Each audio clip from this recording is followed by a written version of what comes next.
एक सीरीज के अंदर में बात कर रहे हैं जिसमें हम लोग कोशिश करते हैं कि हमारे पौराणिक ग्रंथ हमारे जीवन में किस तरह से मदद कर सकते हैं।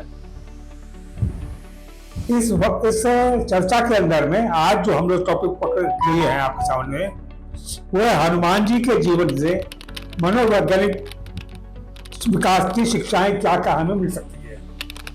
जब हम इस तरह की बात करते हैं तो पहले जो चीज हमें समझनी है, जो हमें बतानी है, वो है कि मनोवैज्ञानिक शक्ति होती क्या है। दूसरा बात, हमारे जीवन में मनोवैज्ञानिक शक्ति का महत्व क्या है। इन दो चीजों को जानने के बाद हम ये जानना चाहेंगे कि हनुमान जी के चरित्र से हमारे अपनी मनोवैज्ञानिक शक्ति को कैसे हम डेवलप कर सकते हैं और इससे हम कैसे लाभान्वित हो सकते हैं। इस विषय में आज शर्मा जी हमें ज्ञान देंगे और उन्होंने बहुत रिसर्च की है। इस अंदर में आपको इस तरह का संवाद कहीं और सुनने को मिलेगा भी नहीं। आप सुने शर्मा जी। धन्यवाद गुप्ता जी, बहुत अच्छा विषय आपने आज के लिए छाटा है कि मानव के विकास में उसकी मनोवैज्ञानिक शक्ति का क्या महत्व है। और जब तक हम अपनी मनोवैज्ञानिक शक्ति को ठीक नहीं करेंगे, अपने जीवन के मनोविज्ञान को ठीक नहीं करेंगे, तो हम किसी चीज को ना तो आनंद में बना सकते हैं, ना उससे संतुष्टि पा सकते हैं, ना उससे अपनी विकास की गति को बढ़ा सकते हैं। इसीलिए हमारा जीवन हमारी मनोवैज्ञानिक सोच पर ही निर्भर करता है। इंग्लिश में एक कहावत कही जाती है, as you believe so you behave and so is your business. जैसा आपकी सोच वैसे आपके कृत्य और वैसा ही आपका व्यवहार। तो हमें अपनी मनोवैज्ञानिक सोच को समझना और उसकी त्रुटियों को दूर करना, मनोवैज्ञानिक शक्ति को और विकसित करना सफलता पाने के लिए जीवन में बहुत आवश्यक है। आइए एक एक करके समझते हैं कि मनोवैज्ञानिक शक्ति है क्या। बहुत सारे लोग बात कहते हैं कि तुम मनोवैज्ञानिक रूप से बहुत स्ट्रांग हो, कुछ लोग कहते हैं तुम साइकोलॉजिकली वीक हो। बहुत सारे लोगों पर बहुत सारी तरह की बातें कही जाती हैं, जिसको हमारे शास्त्रों में गण के रूप में कहा गया है। जैसे तमोगुणी, रजोगुणी, सतोगुणी 3 गुण गीता में कहे गए, ऐसे ही बहुत सारी और बातें होती हैं। शिव के यहाँ भी जब हम बात करते हैं तो गुणों की बात की जाती है, लेकिन आज हमारा जो डिस्कशन का विषय है वो सीमित है केवल हनुमान जी का। तो सबसे पहले समझेंगे कि हमारी मनोवैज्ञानिक शक्ति क्या है। मनोवैज्ञानिक शक्ति वह शक्ति है जो हमारी आंतरिक क्षमताओं को बढ़ाती है, जो हमारा आत्मनियंत्रण करती है, जो सेल्फ कंट्रोल की बात करती है, जो हमारे अंदर नकारात्मक विचारों को समाप्त करती है और सकारात्मक विचारों को बढ़ाती है। और हमें जो ऑब्स्टेकल के काम है वो नहीं, हमें रचनात्मक कामों में लगाती है, जिससे मानव जीवन व्यवस्थित होता है और मानव जीवन विकास की ओर गतिशील पड़ जाता है और हम अपनी संपूर्ण क्षमताओं को, दक्षताओं को, कुशलताओं को प्राप्त कर जीवन में सफल बन समाज में उत्कृष्टता लाने का प्रयास करते हैं। यह मानसिक शक्ति का कृत्य है। तो मोटे मोटे शब्दों में मानसिक शक्ति वह है जो हमारी आत्मनियंत्रण को हमें स्वयं से विकसित करनी है। कोई दूसरा कहेगा तो अच्छा नहीं लगता है। हमें अपना आत्ममूल्यांकन कर अपने आप को ठीक करना, अपनी गलतियों को सुधारना, अपनी शक्तियों को विकसित करना। अब वो शक्ति कौन कौन सी है उसकी चर्चा भी हम आगे करेंगे। इसमें एक बात और कही जाती है, यह शक्ति व्यक्ति के भीतर से आती है और अपनी भावनाओं, अपने विचारों और अपने व्यवहारों का अपने आचरण तक जाने तक वह व्यक्ति को नियंत्रित करने में सक्षम बनाती है कि मैं किस भावना को कहां किस तरह से रोक लूं। मैं उदाहरण के साथ समझाने की कोशिश करूंगा। गुस्सा आना एक स्वाभाविक सी प्रक्रिया है, लेकिन गुस्से पर नियंत्रण पाना भी एक स्वाभाविक प्रक्रिया है। तो जो मनोवैज्ञानिक रूप से विकसित हो चुके हैं वो अपने गुस्से पर नियंत्रण कर लेते हैं, और जो मनोवैज्ञानिक रूप से अभी भी निचले स्तरों पर हैं या मनोवैज्ञानिक शक्ति का पूर्ण विकास नहीं किया, उन्हें गुस्सा आता है और अपना नुकसान कर लेते हैं। ये एक उदाहरण है। दूसरा उदाहरण ये भी है कि जब हम कोई काम स्टार्ट करते हैं तो कुछ लोग उसे पूर्ण आनंद के साथ, उमंग के साथ, जोश के साथ, सामर्थ्य के साथ, ऊर्जा के साथ करते हैं, और कुछ को मनोवैज्ञानिक सोच ये होती है करना है, कर लेंगे, देख लेंगे क्या फर्क पड़ता है, कुछ ना कुछ तो करना ही पड़ेगा। तब हम सफलता की ओर जा नहीं रहे होते हैं। तब हमें यह है कि किसी तरह से इस काम को जो हो सकता है वो कर लो और छुटकारा पा लो। तो इन दोनों बातों में बहुत अंतर है, और यही चीजें हमारे मनोवैज्ञानिक शक्ति को दर्शाती है कि मेरी मनोवैज्ञानिक शक्ति इस कृत्य के प्रति या इस भावना के प्रति क्या है। तीसरी और बात मैं यहाँ एक और जोड़ूंगा मनोवैज्ञानिक शक्ति को समझने के लिए, कि यह सकारात्मक मनोविज्ञान को बहुत तेजी से विकसित करती है। जिसने अपनी मनोवैज्ञानिक शक्ति पर काम करना चालू कर दिया वह कभी नकारात्मक बात नहीं सोच सकता। वह हमेशा सकारात्मकता की बात करेगा, उमंग की बात करेगा, जोश की बात करेगा, काम को ठीक से करने की कोशिश करेगा, टीम बनाने की कोशिश करेगा, सबको साथ लेकर चलाएगा, समाज में एक टीम भावना से काम करेगा। तो ये सब मनोवैज्ञानिक प्रभाव से हमारे जीवन को विकसित करने में मदद करते हैं। आइए अब इन चीजों को समझते हैं कि मनोवैज्ञानिक शक्ति के प्रमुख तत्व क्या हैं, जो हमें प्रमुख पहलू पता होने चाहिए जिन पर हमें काम करना है। तो बहुत सारे लोग मनोवैज्ञानिक शक्ति की बात करते हैं, साइकोलॉजिकल पावर की बात करते हैं, लेकिन वो है क्या क्या। तो मैं मुख्य रूप से यहाँ 7-8 की बात करूंगा, बाकी तो बहुत सारी हैं, और फिर उनको अपने जीवन में यदि चाहिए तो आप और भी अपने मानसिक विकास को विकसित करने के लिए अपने अनुसार जोड़ या घटा सकते हैं। तो सबसे पहला पहलू है या सबसे पहला है आत्मनियंत्रण, आत्मनियमन। मेरा अपने ऊपर पूर्ण नियंत्रण हो, मैं जो करना चाहूं वही करूं और जो ना करना चाहूं वो ना करूं। इंग्लिश में इसको बोलते हैं सेल्फ रेगुलेशन। बहुत सारे लोग कहते हैं मैं काम करना तो नहीं चाहता था लेकिन हो गया। इसका मतलब they are not self controlled person, उनको अपनी ही भावनाओं पर नियंत्रण नहीं है। जैसे बहुत सारे लोग बात बात पर हंसते हैं, वहां हंसने की बात नहीं है, लेकिन फिर भी हंसते हैं कि भावनाओं पर नियंत्रण नहीं है। बहुत सारे लोग हमेशा बहुत ज्यादा सीरियस रहते हैं, तो वो किसी अच्छे काम के किसी के यहाँ गए, जैसे शादी में गए, तो वहां एंजॉय नहीं कर पाते हैं, मुंह फुलाए बिल्कुल शांत स्वभाव में बैठे रहते हैं। जबकि अच्छा नियमन यह कहता है कि जैसी परिस्थिति है, जैसा वहां माहौल है, उस तरह से उसको एंजॉय कीजिए।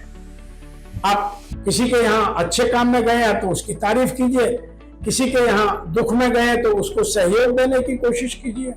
तो ये आत्मनियमन का पहला हमारा पहलू है, जिसको हमें समझना है कि हम सामने वाले की फीलिंग्स और इमोशंस के हिसाब से अपनी फीलिंग्स और इमोशंस को नियंत्रित कर उसके साथ बात करें। और जब फीलिंग्स और इमोशंस मैच करती हैं तो कंपैटिबिलिटी बहुत अधिक बनती है, बातचीत देर तक होती है, एक दूसरे के प्रति बेटर अंडरस्टैंडिंग होती है, एक दूसरे को समझने में, एक दूसरे को नॉलेज शेयर करने में आसानी होती है। अब बात करते हैं दूसरा पहलू, जो मनोविज्ञान का सबसे प्रमुख पहलू है, वो है सकारात्मक मानसिकता। मेरा माइंडसेट हमेशा ग्रोथ का हो, पॉजिटिव माइंडसेट हो, मैं कभी भी कोई नकारात्मक बात ना करूं। जैसे बहुत सारे लोगों को काम कहो तो कहते हैं ये तो हो ही नहीं सकता, जबकि मानसिकता ये होनी चाहिए कि ये काम मैं नहीं कर सकता तो फिर इसे कोई नहीं कर सकता। तो हम हमेशा सकारात्मक सोचें, अपना भी भला हो, सामने वाले का भी भला हो। एक बहुत प्रमुख गाना है, तेरी भी जय मेरी भी जय, हिंदी पिक्चरों में एक गाना पिक्चराइज किया था राजकुमारी के जमाने में, तुम्हारी भी जय जय और हमारी भी जय जय। तो ये पॉजिटिविटी का कंसेप्ट है कि आप भी जीते मैं भी जीतूं। यदि मैं साइकोलॉजी की भाषा में कहूं तो विन विन सिचुएशन इसे कहते हैं। बहुत सारे लोग क्या करते हैं कि I will win you will lose. Win loose situation में आप दूर तक नहीं से कर सकते। तो आपको जीवन में हमेशा मानसिकता रखनी है, मैं भी जीतूं सामने वाला भी जीते, मेरा भी फायदा हो आपका भी फायदा हो। मैं एक और उदाहरण समझा सकता हूँ। बहुत सारे लोग मार्केट में सब्जी लेने जाते हैं और महिलाओं की खासतौर से आदत होती है कि वो सब्जी वाले से बहुत भाव करेंगे, और कभी कभी सब्जी वाला बार बार कहता है कि नहीं माता जी बहन जी, मैं बिल्कुल जिस रेट में लाया हूँ उसी भाव में आपको दे रहा हूँ, इसमें मुझे एक पैसे का भी प्रॉफिट नहीं हो रहा, फिर भी वो सौदा करती है। इसका मतलब ये है कि मुझे तुम सस्ते में दे दो, तुम्हें कितना घाटा रहा हो मुझे मतलब।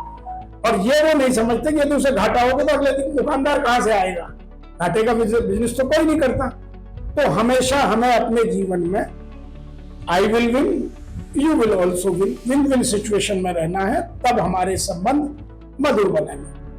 बहुत सारे लोग जिनमें ईर्ष्या दब होती है, वो मेरा चाहे कितना ही नुकसान हो जाए सामने वाले का नुकसान जरूर करूंगा। तो संबंध कहां से बनेंगे? तो जहां लूज लूज सिचुएशन है वहां कभी भी संबंध नहीं बन सकते। तो ये चीजें हमें ये सिखाती हैं कि हमारी मानसिकता सदैव सकारात्मक हो। तीसरा, सकारात्मक रिश्ते, केवल मानसिकता ही नहीं हो, हम सकारात्मक रिश्ते बनाएं, पॉजिटिव रिलेशनशिप रखें। पॉजिटिव रिलेशन का मतलब है वो लोग मेरे इर्द गिर्द लोग हों जो अपने क्षेत्र के या तो मास्टर हों या विकसित हों, जिनका क्षमताएं, दक्षताएं, कुशलताएं, विधाएं उत्कृष्ट स्तर की हों। तो मैं उस तरह के लोगों में बैठूं जिनसे मेरी भी वो चीजें विकसित हों। इंग्लिश में एक कहावत कही जाती है, a man known by his society what he keeps. हम जैसे लोगों में उठते बैठते हैं हमें लोग उसी तरह से पहचानते हैं।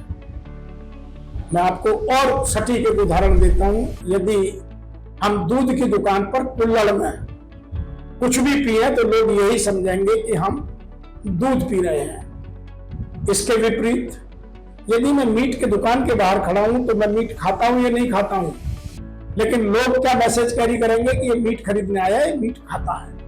तो हमें सोसाइटी का बहुत फर्क पड़ता है। तो हमें रिलेशन भी अपने जीवन में सकारात्मक ही बनाने चाहिए, सकारात्मक लोगों के साथ ही रहना चाहिए। और हनुमान जी के चरित्र चित्रण में भी इस बात से हमें सीखने की शिक्षा मिलेगी, उसकी हम बात करेंगे। क्योंकि उसमें यहाँ मैं उसको थोड़ा सा आपको हिंट दे दूं। जब वो लंकनी को मिलते हैं तो लंकनी को घूसा मारते हैं, तो लंकनी उनसे कहती है कि मुझे आपसे थोड़ी देर का सत्संग मिला वो इतना महान है कि मैं अपने जीवन का नौछावर भी कर दूं तो भी मेरा जीवन छोटा पड़ेगा। तो हमें सत्संग का मतलब जहां अच्छी संगत हो। सत्संग का मतलब किसी साधु के पास जाना नहीं जो कालने भी हो, उसके पास सत्संग में दिन भी लगा दो, पैसा भी लुटाया हो, कुछ नहीं मिलने वाला।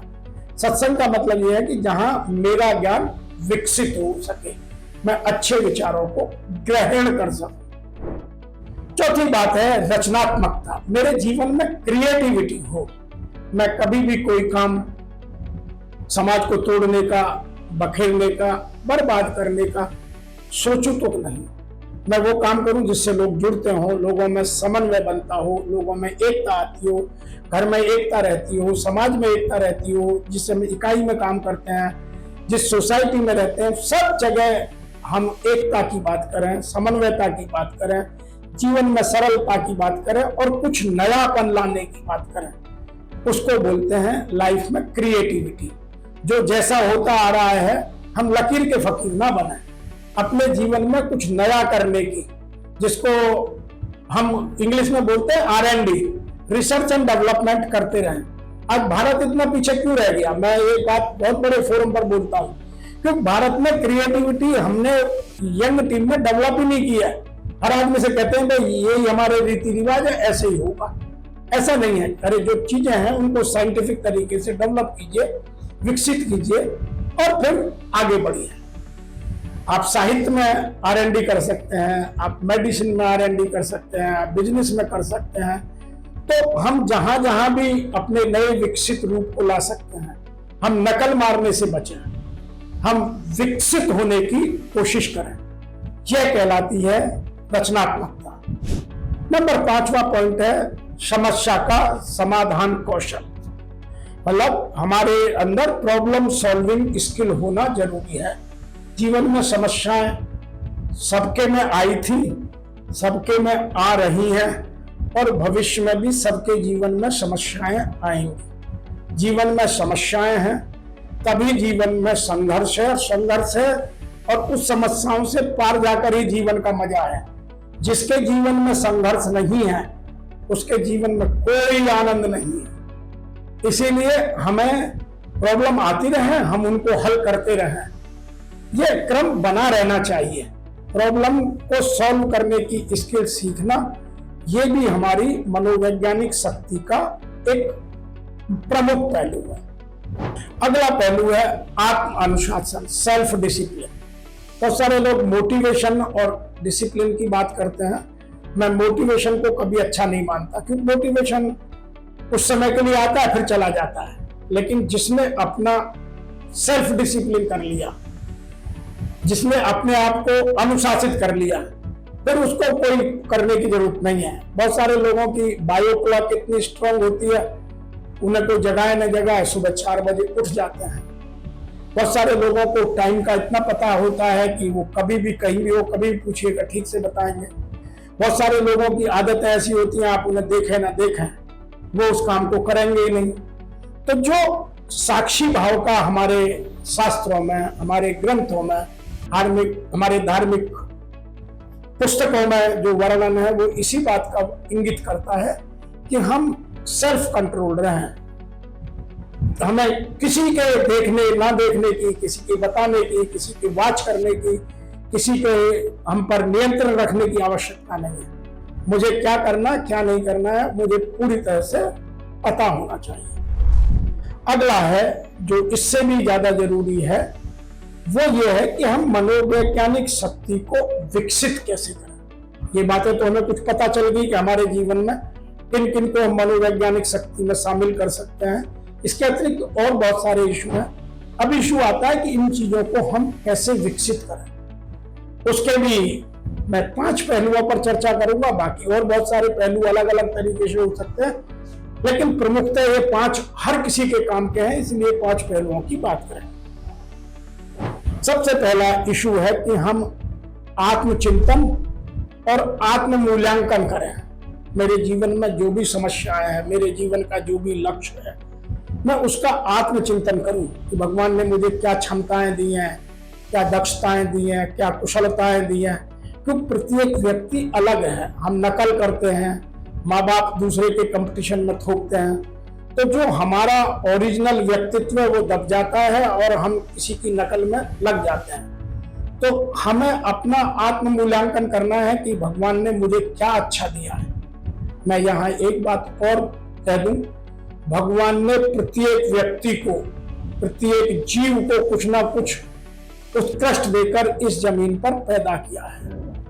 उसमें खामियां भी हैं, अच्छाई भी है। तो हम अपनी खामियों को या तो कंट्रोल करें, नियमित करें या दूर रखें और अपनी शक्ति को, अच्छी चीजों को विकसित कर उन्हें समाज में उत्कृष्टता लाने में प्रयोग करें। तो हमारा आत्मचिंतन होना और आत्म मूल्यांकन होना, सेल्फ रिफ्लेक्शन और सेल्फ असेसमेंट बहुत जरूरी है। दूसरा कोई कहेगा तो हम उसे कई बार स्वीकारते हैं, कई बार नहीं स्वीकारते हैं, लेकिन जो चीज हमें जचती कि यार ये तो कमी है, ठीक करनी है, उसको हम अगले 1 दिन में, 2 दिन में और मैक्सिमम 1 वीक में ठीक कर लेते हैं। तो आत्म मूल्यांकन हमें स्वीकारता को बढ़ाने में मदद करता है और जो व्यक्ति अपनी कमियों को स्वीकार करेगा वही उनमें सुधार ला सकता है। जो अपनी कमियों को स्वीकारता ही नहीं है, अपने मूल्यांकन करता ही नहीं है, वो कभी भी अपने अंदर कोई बदलाव नहीं ला सकता। और बदलाव के लिए हिंदी में, इंग्लिश में बहुत सारे कोट्स हैं। मैं एक कोट हमेशा कहता हूं, जिसने अपने विचारों में बदलाव नहीं लाया उसके जीवन में कभी कोई बदलाव नहीं आ सकता। तो यदि आपको जीवन में बदलाव लाना है तो आप अपनी मनोवैज्ञानिक सोच में बदलाव लाइए। तो पहला है आत्मचिंतन और आत्म मूल्यांकन। दूसरा विकसित करने का माध्यम है लक्ष्य का निर्धारण, कि हम अपनी लाइफ में क्या बनना चाहते हैं एक बार डिसाइड करें और फिर लक्ष्य पर पूरी तरह फोकस रहें। बार बार जो लक्ष्य बदलते हैं वो जीवन में कुछ भी नहीं हासिल कर पाते। एक उर्दू का शेर बहुत पॉपुलर है, बहुत पॉपुलर का अपलेट है, वो दर दर नहीं जिस पर सर ना झुके। दर मीन्स दरवाजा। आपने देखा होगा पुराने महलों के दरवाजे, महल बहुत बड़ा होता था, दरवाजा छोटा होता था। उसको बनाने का कारण ये था कि आदमी झुक करके अंदर जाए। तो वो दर दर नहीं जिस पे सर ना झुके, और वो सर सर नहीं जो हर दर पर झुके। तो जो हर दर झुकता रहे जीवन में, वो भी सफल नहीं हो सकता। हमें अपने जीवन में पता होना चाहिए कहाँ झुकना है, किसके सामने झुकना है, कितना झुकना है। आप अपना मूल्यांकन स्वयं कीजिए। अपने लक्ष्य को निर्धारित करते वक्त अपनी लिमिटेशंस को, अपनी क्षमताओं को, दक्षताओं को, कुशलताओं को, विशेषताओं को, साधनों को पूरी तरह मूल्यांकित करके अपने लक्ष्य का निर्धारण कीजिए। बहुत सारे लोग लक्ष्य बड़ा बनाने पे साधन होते नहीं है, फिर फेल हो जाते हैं, फिर डिप्रेशन आता है। डिप्रेशन उन्हीं में आता है जो अपने लक्ष्य को ठीक से निर्धारित नहीं करते, क्योंकि लक्ष्य किसी और ने निर्धारित किया, फिर पूरा नहीं हुआ तो हमें डिप्रेशन आ गया। तीसरा है तनाव प्रबंधन। जीवन में स्ट्रेस कुछ हम अपने आप पैदा करते हैं, कुछ परिस्थितियां पैदा करते हैं। जैसे मैं घर से समय से चलता हूं, रास्ते में जाम लग गया, 15 मिनट, आधा घंटा, और दिल्ली जैसे शहर में तो 1 घंटा बर्बाद होना बहुत आसान सा काम है। वो स्ट्रेस दे जाता है, तो वो मेरे नियंत्रण में तो नहीं है। हाँ, मेरे नियंत्रण में ये जरूर है कि मैं अपनी गाड़ी छोड़ करके मेट्रो से जा सकता हूँ, या यदि मुझे गाड़ी से जाना है तो मैं आधा घंटा 1 घंटा पहले जा सकता हूँ, या उन रास्तों से जा सकता हूँ जिनमें भीड़ कम रहती है।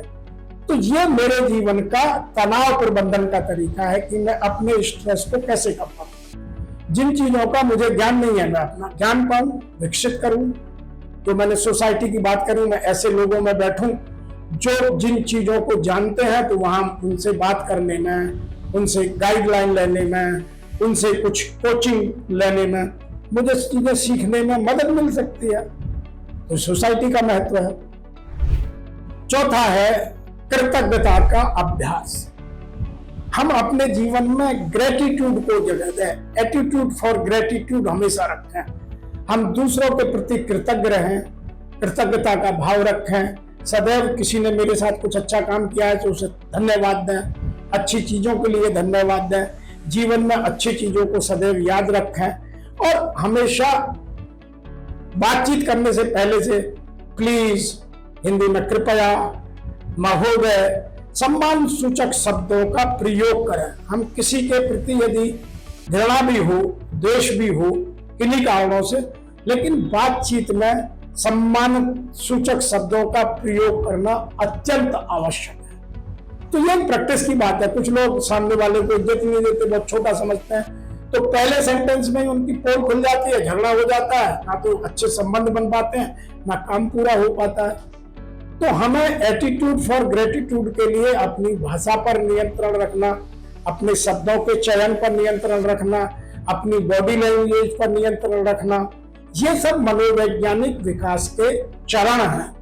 यदि हम इनको ठीक करेंगे तो हमें विकास की ओर जाने में बहुत मदद मिलेगी। और आज का 5वां प्रमुख विषय जो हमारे मनोवैज्ञानिक शक्ति को विकास करने में सबसे ज्यादा मददगार हो सकता है, वो है सामाजिक समर्थन। क्योंकि हम सब काम अपने आप नहीं कर सकते, हमें टीम बनानी पड़ती है, घर में सबका सहयोग लेना पड़ता है, समाज में सबका सहयोग लेना पड़ता है।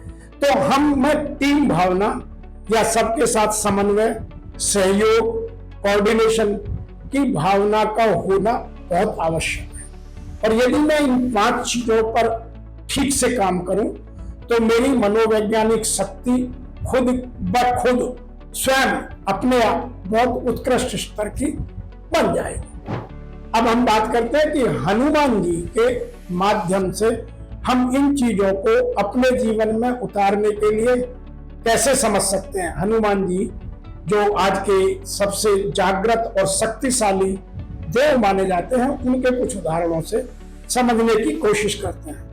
और वो सारे उदाहरण केवल आज हम हनुमान जी के पूरे चरित्र पर नहीं, हनुमान जी का जो चरित्र हमने सुंदरकांड में जानने और समझने की कोशिश की है, उससे समझेंगे कि एक मनोवैज्ञानिक शक्ति को बढ़ाने के लिए हनुमान जी ने कैसे अपना आचरण किया और हम अपना आचरण कहां कहां कैसे कैसे ठीक कर सकते हैं। आइए उन सब चीजों को समझते हैं। सबसे पहला जो हनुमान जी से हमें सीख, अपने मनोबल को या मनोवैज्ञानिक शक्ति को बढ़ाने का उदाहरण मिलता है, वह मिलता है आंतरिक विश्वास और दृढ़ता। जीवन में फर्मनेस जो एक बार कह दिया वो बहुत जरूरी है।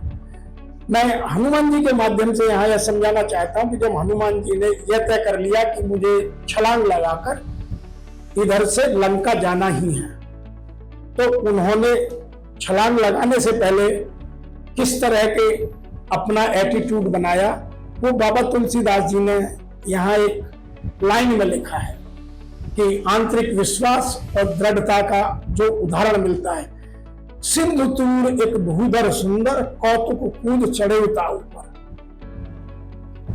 उसका मतलब यह है कि समुद्र के किनारे एक जमीन का ऐसा भाग था जो बहुत सुंदर था, जो छोटा सा पहाड़ था, और हनुमान जी उस पर पूर्ण आनंद के साथ कौतुक, बस कौतुक, उनके मन में डर नहीं था, कोई भ्रम नहीं था, कोई कंफ्यूजन नहीं था, वो पूर्ण विश्वास के साथ उस पर चढ़े और इतने बल से छलांग लगाई कि वो जो भूधर सुंदर था वो जमीन में घुस गया और हनुमान जी का जो वेग था छलांग का वो बहुत अधिक बढ़ गया।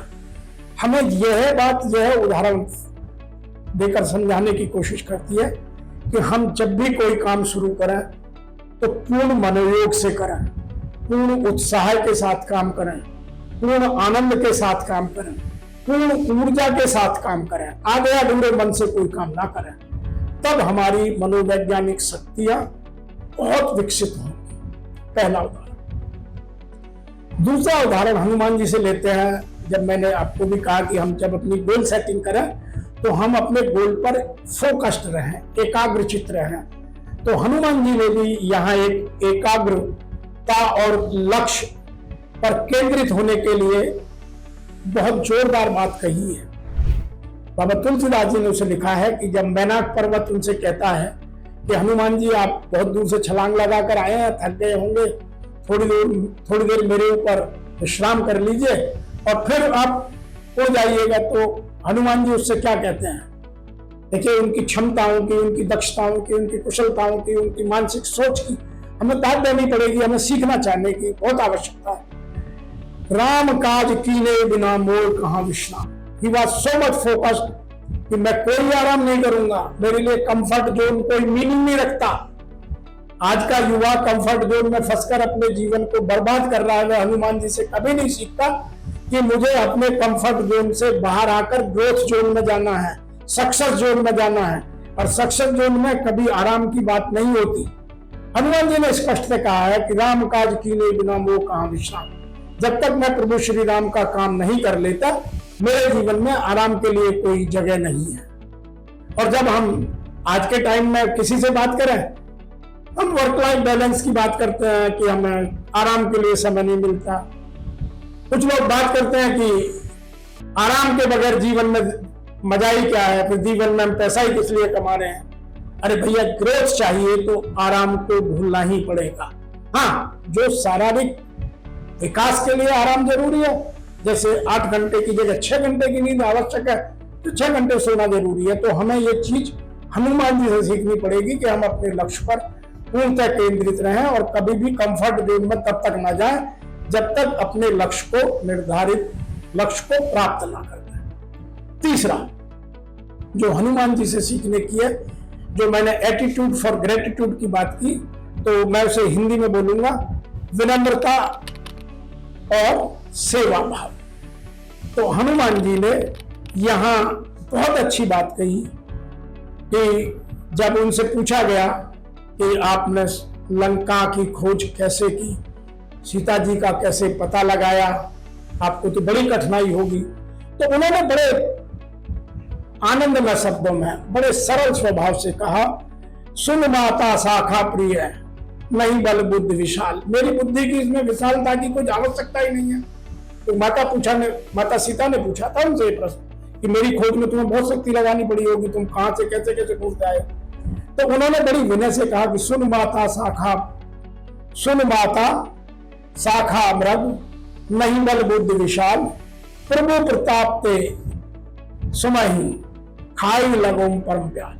कि ये तो प्रभु श्री राम का प्रताप है, मेरा इसमें कोई कंट्रीब्यूशन नहीं है। और जिस दिन उनका प्रताप हो जाएगा, तो एक उदाहरण देकर समझाया कि छोटे से सांप का बच्चा भी बड़े से बड़े मोर को खा जाएगा।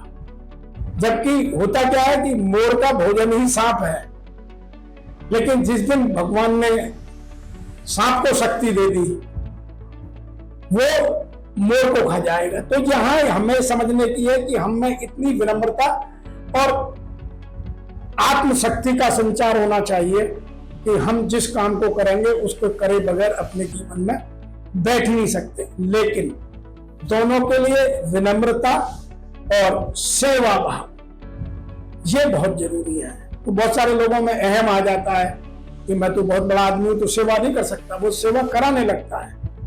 तो ये हनुमान जी से सीखने की बात है। हनुमान जी से चौथी बात सीखने की है कि भावनात्मक बुद्धिमत्ता और जीवन में अनुकूलशीलता बनाना, कि हम अपनी इमोशनल जो इंटेलेक्चुअल लेवल है उसको प्रयोग करें, खाली इंटेलेक्ट की बात ना करें। बहुत सारे लोग नेगेटिव इंटेलेक्चुअल को आगे बढ़ाते हैं। जैसे जब परमाणु की खोज हुई थी तो किसी ने नहीं सोचा कि परमाणु बम बनेगा, लेकिन जो नेगेटिव इंटेलेक्ट के लोग थे उन्होंने परमाणु जो मानव विकास के लिए पैदा किया गया था, खोज की गई थी, उन्होंने मानव के विकास के लिए परमाणु बम बना दिया।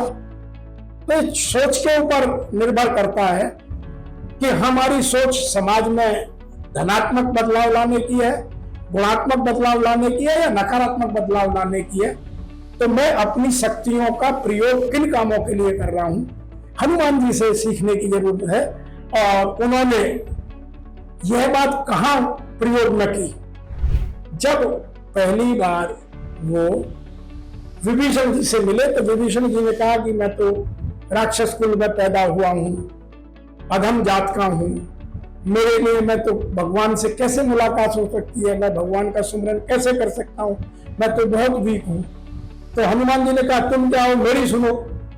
तो हनुमान जी ने उनसे बहुत साफ कहा, कहूं कवन में परम कुलीना, कहूं परम में परम कुलीना, कपि चंचल सब विद ही, कि मैं तो कपि हूं और सारे स्वभाव से हीन हूं।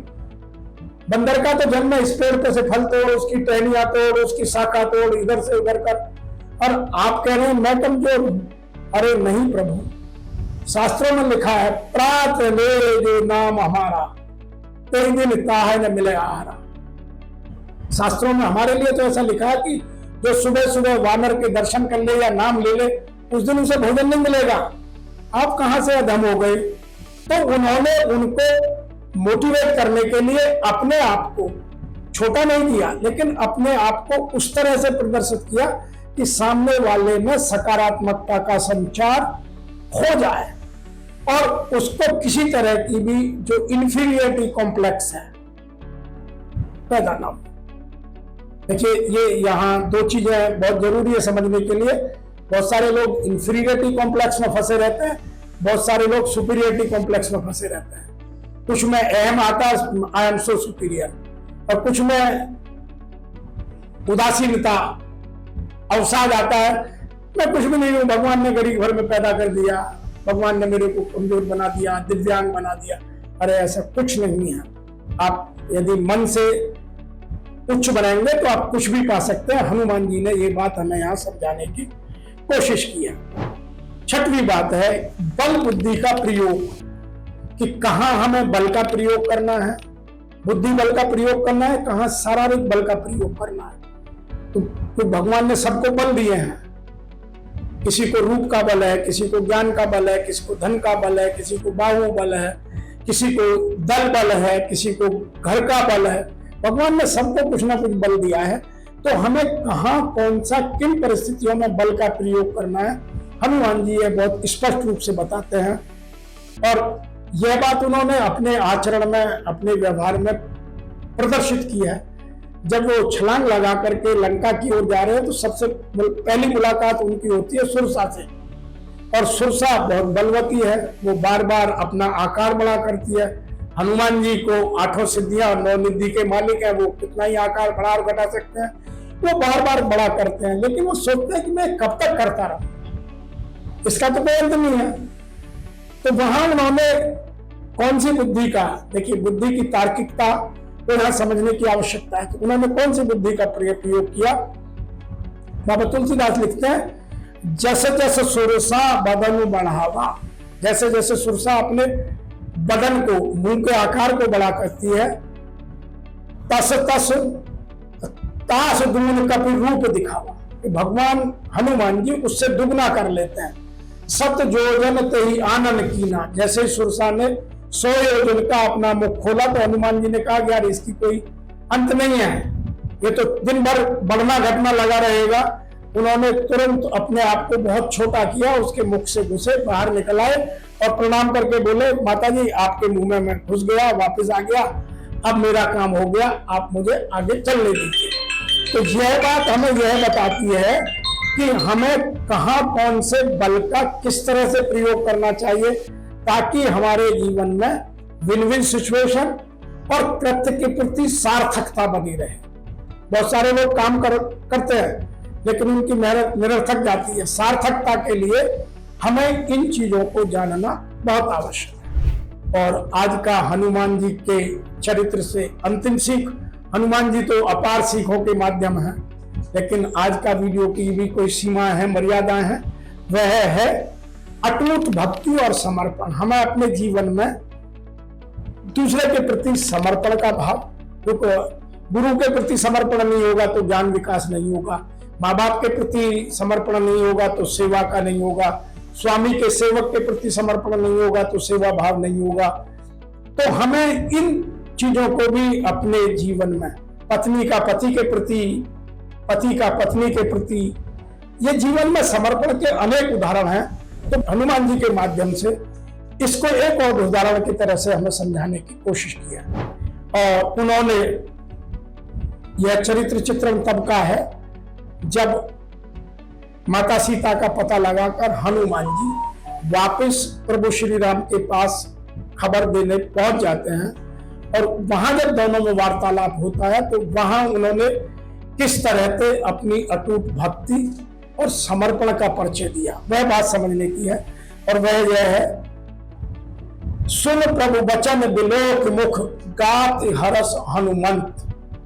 तो प्रभु श्री राम ने उनकी बहुत तारीफ की और यहां तक कह दिया कि हनुमान जी मैं आपसे कभी पूर्ण नहीं हो सकता, मैं आपके ऋण में मरूंगा। और जो व्यक्ति ऋण में मरता है उसे कभी मोक्ष नहीं मिल सकता। रामचरित मानस में इसके बहुत उदाहरण है, लेकिन सुंदरकांड में यह पूरी होने की बात प्रभु श्री राम हनुमान जी से कह रहे हैं कि मैं तुमसे कभी पूर्ण नहीं रहूंगा। तो यह सुनकर के हनुमान जी अपनी तारीफ सुनकर के गदगद नहीं हुए, और सरल हो गए, और विनीत हो गए, और भक्ति में डूब गए, और समर्पण की ओर चले गए। और उनका आचरण एक भक्त की तरह है, बहुत सरल और ऐसा सुलभ हो गया कि प्रभु श्री राम को आनंद आ गया। सुन प्रभु वचन विलोक मुख गाते हरस हनुमंत, चरण परे प्रेमा कुल त्राही त्राही भगवंत। उन्होंने भगवान के त्राही माम त्रिमाम करे, प्रभु मुझे बचाओ मुझे बचाओ, मैंने कुछ नहीं किया, जो किया है आपने किया है, आपने जो कराया वो मैं कराया, मेरा इसमें कोई रोल नहीं है। लेकिन आज का यदि मानव हो तो वो इतना करके कहता है मैं नहीं होता तो। समर्पण कहीं नहीं है। हम हर बात में अपना नाम चाहते हैं, हर बात में अपनी बड़ाई चाहते हैं, और कुछ लोग तो काम ना करें दूसरे के काम छीन करके अपने खाते में लिख के अपनी बड़ाई चाहते हैं। आज राजनीति में देखिए क्या हो रहा है, दूसरे को, मैं अपना काम करूं ना करूं, दूसरे को छोटा करता रहूं। अरे ये हनुमान जी की शिक्षा नहीं है। तो यदि हमें अपने आप को, अपनी जो भावनात्मक शक्ति है उसको समझना है, तो इस तरह से हनुमान जी के चरित्र से हम बहुत सारी शिक्षाएं ले सकते हैं। आज समय के अभाव में इतना ही, लेकिन मैं आपको एक बात यहाँ स्पष्ट से बोल दूं कि हम हनुमान जी के चरित्र से मनोवैज्ञानिक क्षमताओं को विकसित करने के लिए 3-4 अलग अलग वीडियो बनाएंगे। युवा अपने मनोविज्ञान को कैसे विकसित कर सकते हैं, एक व्यवसायी अपने मनोविज्ञान को समाज के उत्थान के लिए कैसे विकसित कर सकता है, एक गृहिणी अपने घर को कुशल नेतृत्व देने के लिए, विकसित करने के लिए कैसे विकसित कर सकती है। तो हमने पहले भी डाले हुए हैं, अभी और इस तरह के वीडियो डालेंगे।